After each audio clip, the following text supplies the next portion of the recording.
os brasileiros estão cada vez mais gordos. E tem uma coisa que é verdade, né?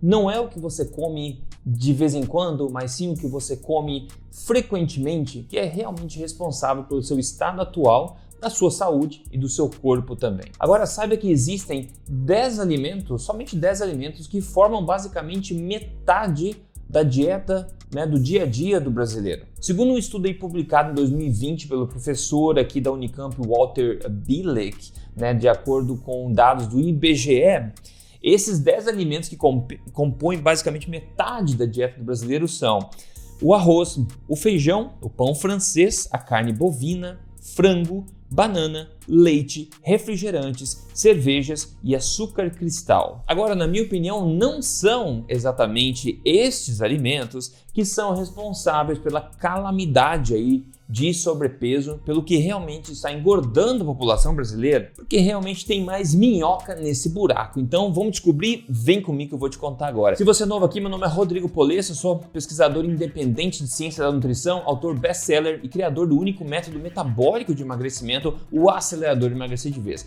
Eu tô aqui semanalmente compartilhando com você o meu melhor para te ajudar a atingir sua boa forma, emagrecer de vez e se manter lá com uma saúde de ferro e muita vitalidade. Eu trago tudo aqui baseado na melhor ciência que eu tenho acesso e sempre sem balelas. Então, como a gente vê aqui, 1 a cada 4 adultos, 25% dos adultos no Brasil estão obesos. Veja, não acima do peso, obesos. Esse percentual dobrou, né, desde 2006. Olha só esse gráfico que mostra 2006. Era 11,8% e isso vem aumentando ano a ano até 2023, 2024 agora ainda mais. Então, o que de fato foi responsável por esse progressivo e assustador aumento na obesidade no brasileiro? Aliás, o sobrepeso no Brasil já atinge 60% da população, acredita nisso? 60%, mais da metade dos adultos no Brasil estão com excesso de peso. Então, o que fez esse número chegar lá? O que fez mais de dobrar a obesidade do brasileiro em questão de pouco mais, menos de 20 anos ainda? Será mesmo que a explicação é que todos nós decidimos ficar viciados em comida e decidimos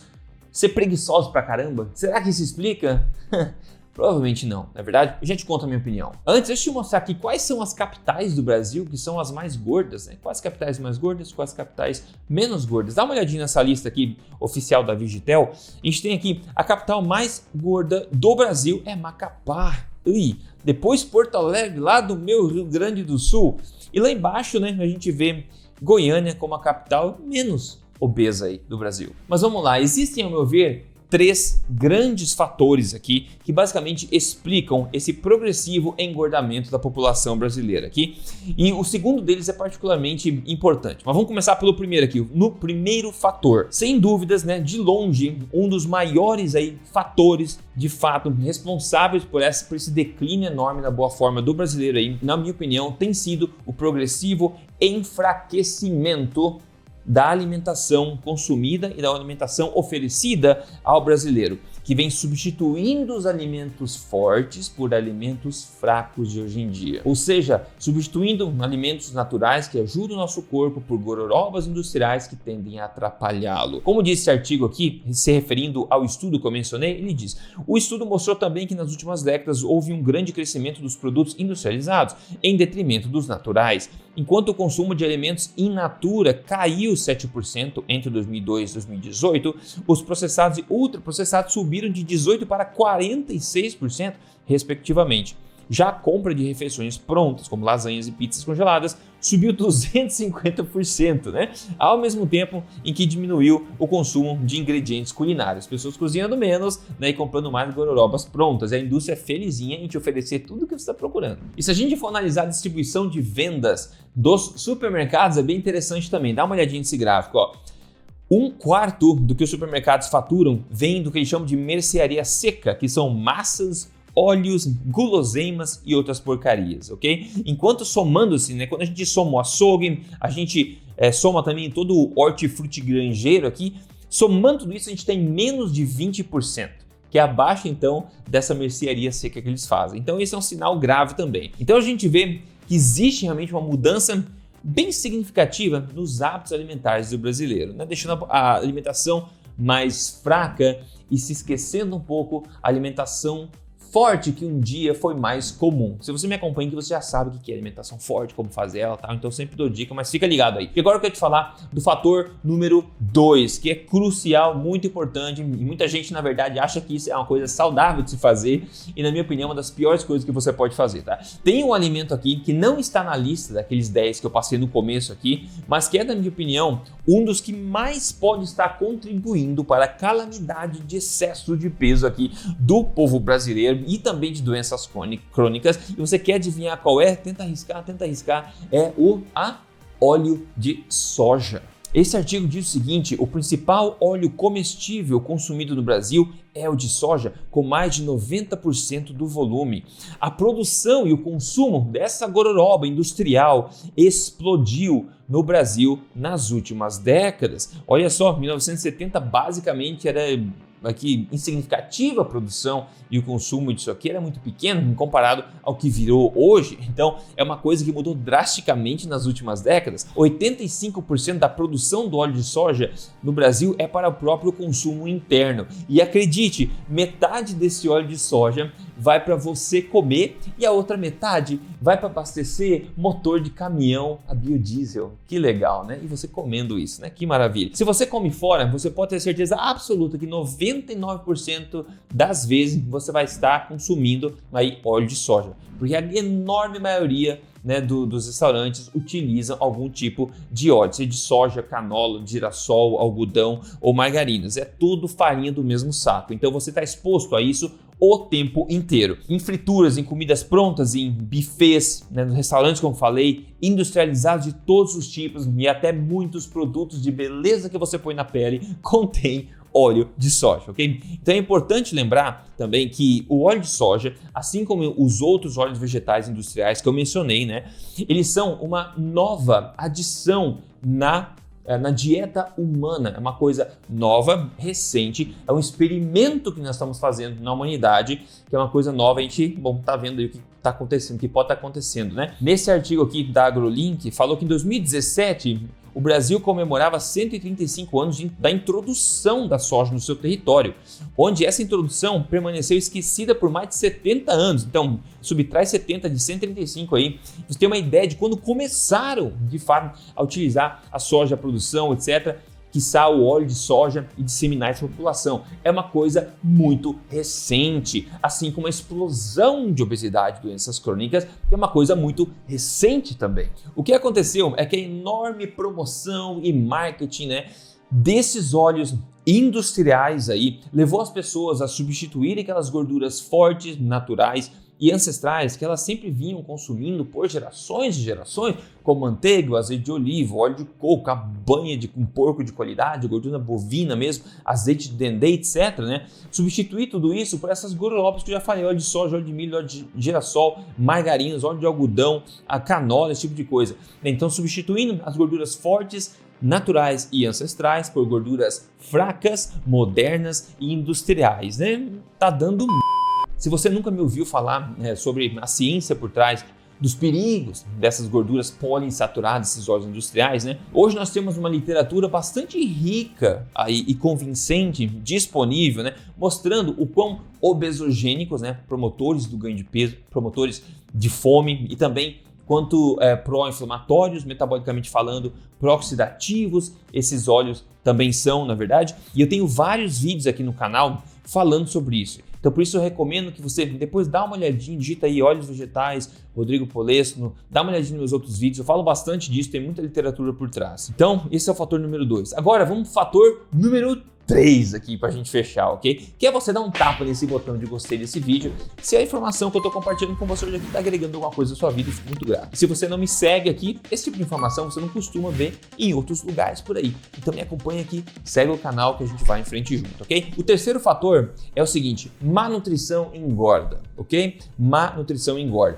Enquanto nenhum dos alimentos da lista aí que o pessoal desse estudo que mencionou, nenhum desses 10 alimentos, né, de fato por si só está causando essa calamidade toda de sobrepeso e doença, eles em conjunto dessa forma podem sim iniciar aí um contexto que promove o ganho de peso muito mais facilmente, né? Lembrando que aqueles 10 alimentos que eu falei no início formam quase metade da dieta diária do brasileiro, né? Você já vai entender por que isso pode ser um problema, né? Então, por que essa má nutrição pode engordar? Ou seja, consumir o pão, né, as massas, ali, os refrigerantes, o arroz, o feijão, esse tipo de coisa diariamente, formando quase metade da dieta. Por que isso pode ser um problema? Bom, o nosso corpo tem basicamente duas fomes, como eu gosto de falar. Uma fome fisiológica por calorias, por energia, né?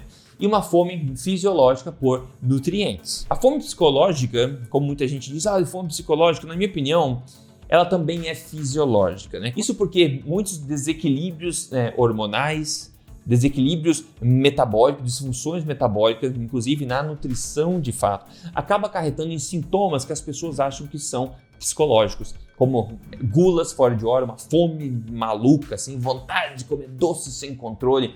As pessoas acham que isso é uma coisa psicológica, mas na verdade essas são formas do corpo tentar pedir para você de alguma forma o que ele está precisando, está com deficiência de energia no momento e você interpreta isso como essa vontade de comer um biscoito recheado, por exemplo, etc. Lembrando que o corpo não conhece, né? O nosso instinto, nosso DNA não conhece biscoito recheado. Ele conhece gorduras, né? Conhece energia rápida na forma de carboidratos, conhece proteínas. A forma como você interpreta essa fome cabe a você, na verdade, mas o ponto é que esses sintomas psicológicos a gente atribui à nossa mente, que é falta de autocontrole, etc.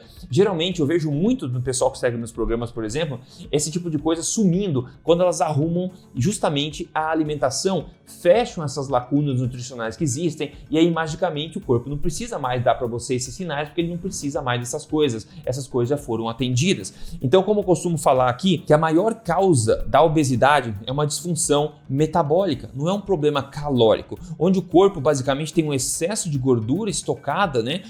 Um excesso de energia estocada como gordura, mas ao mesmo tempo tem uma falta de energia disponível para o seu corpo usar, né? Na forma de ATP mesmo, por causa desse bloqueio metabólico na produção de energia vindo das calorias que você ingere. Então o ponto é, ao você ter uma dieta que é rica basicamente em açúcar refinado, em farinhas, em pães, em feijão, em arroz, cerveja, refrigerantes, féculas, etc., você está matando a fome por calorias, né, a energia que o corpo precisa, mas está deixando muito a desejar em termos de nutrientes. Então você mata a fome por energia, mas deixa a fome por nutrientes ainda acontecendo, ainda forte. Então o corpo vai fazer você comer energia em excesso, né, na esperança de conseguir compensar a falta de nutrientes que tem nessas calorias todas. Então você vai precisar comer muito mais desses alimentos fracos em nutrientes para poder matar a fome nutricional também e finalmente se sentir saciado. Em outras palavras, essa alimentação fraca, ela promove um excesso de ingestão calórica para compensar a falta de densidade nutricional na sua alimentação. E a forma mais eficaz que existe para se controlar essas gulas, a fome psicológica, etc., e suprimir o apetite de fato, né? E de tabela ainda emagrecer e recuperar profundamente sua saúde, sua vitalidade, é aumentar a densidade nutricional da sua dieta. Em outras palavras, é você de fato aplicar uma alimentação forte, você fortalecer a sua alimentação. E falando disso, tem um fator esse aqui, que é o fator comédia, ok? Porque olha o que o artigo falou sobre isso tudo aqui, ó. Outro ponto levantado pelo documento é o consumo exacerbado de carne pelos brasileiros, segundo o coordenador aqui, que deve saber muita coisa, na verdade. Para variar, eles tinham que atacar a bendita da carne, né? Talvez o alimento que vem sendo consumido pelos seres humanos há mais tempo na história da nossa evolução, né? Claro que eles tinham que atacar a carne, porque tudo faz mal, né? O ovo fazia mal, mas hoje em dia não faz mal mais, eles estavam enganados, mas não te contaram ainda, né? O colesterol era bom evitar na dieta, mas hoje não precisa mais evitar não, mas não te contaram ainda, mas tá claro na literatura isso, né?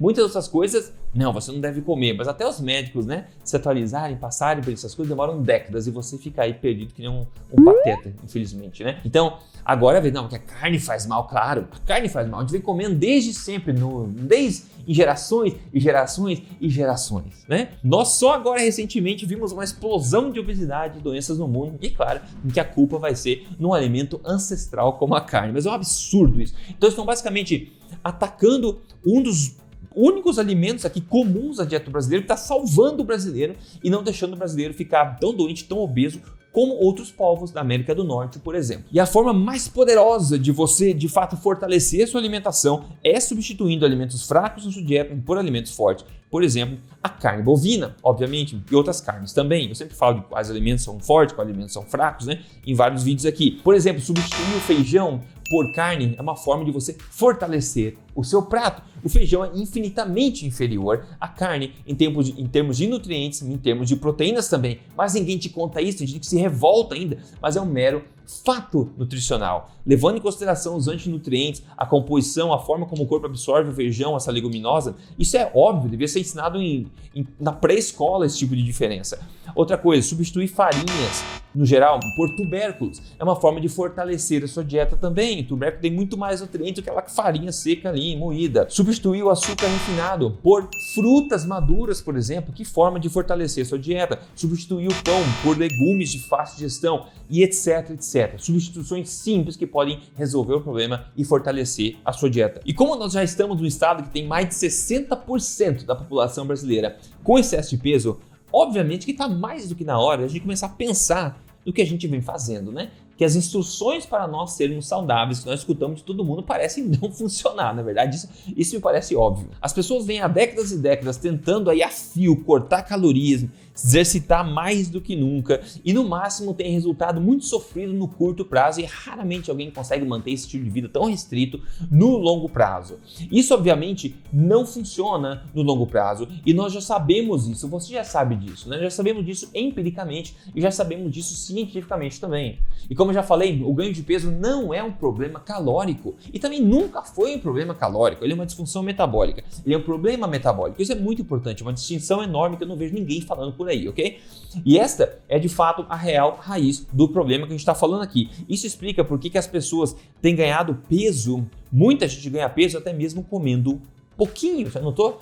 Tem gente que de fato ganha peso comendo pouquinho. Tamanha agressão que já foi feita no metabolismo dessa pessoa. Ou, por exemplo, todo mundo lembra, é muito mais fácil você emagrecer quando você é mais novo do que quando você é mais velho. Por que será? Porque as calorias mudaram? Não, o seu corpo mudou, o metabolismo mudou. Na verdade, tem gente que é mais velho, come ainda menos do que comia antes e engorda comendo menos do que comia quando era mais novo. Por quê? Não são as calorias, é o metabolismo. Quando nós finalmente entendemos isso, nós paramos de nos confundir, de perder tempo tentando besteiras por aí e realmente podemos focar na raiz do problema e numa solução para ela. Nós precisamos parar de focar na quantidade de calorias que nós comemos e começar a focar mais na qualidade das calorias que nós escolhemos comer. Ou seja, menos focar em quanto nós comemos e mais focar no que? Nas escolhas de alimentos que nós comemos. E eu sugiro fortemente que você veja os meus outros vídeos aqui sobre alimentação forte, se isso tudo é novo para você. Agora, caso o seu objetivo seja emagrecimento, você quer secar, enxugar, eliminar o excesso de peso, chegar numa boa forma que te faça feliz, que recupere a sua saúde de fato,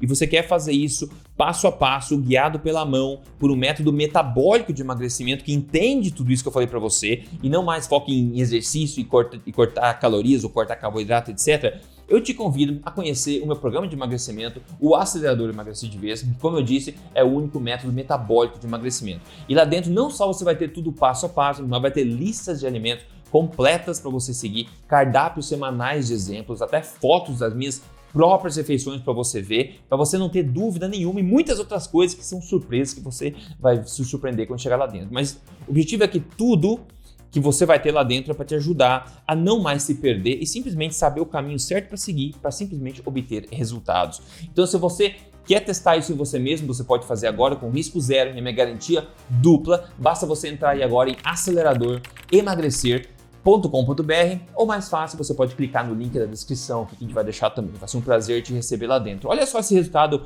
muito bacana que a Tami Souza mandou para mim. Ela falou: "Oi Rodrigo, como vai? Eu sou mais um caso de sucesso e eu vim aqui te agradecer." Obrigado a você, Tami, por mandar o teu caso de sucesso, que isso pode motivar pessoas como você que está assistindo agora, certo? Então, se você quer resultados assim reais de emagrecimento, por emagrecimento sem volta, de novo, veja o link na descrição e eu te convido a conhecer aí o Acelerador Emagrecer de Vez. No mais, espero que você tenha entendido um pouco mais do porquê dos brasileiros estar indo aí nesse caminho tão ruim de obesidade e doenças crônicas, né? Espero que tenha ficado um pouco mais claro. Então me ajude a compartilhar esse conhecimento aí com as outras pessoas e se você tem tua opinião aí, me dá elas aqui nos comentários, a gente se fala no próximo vídeo. Forte abraço, até mais.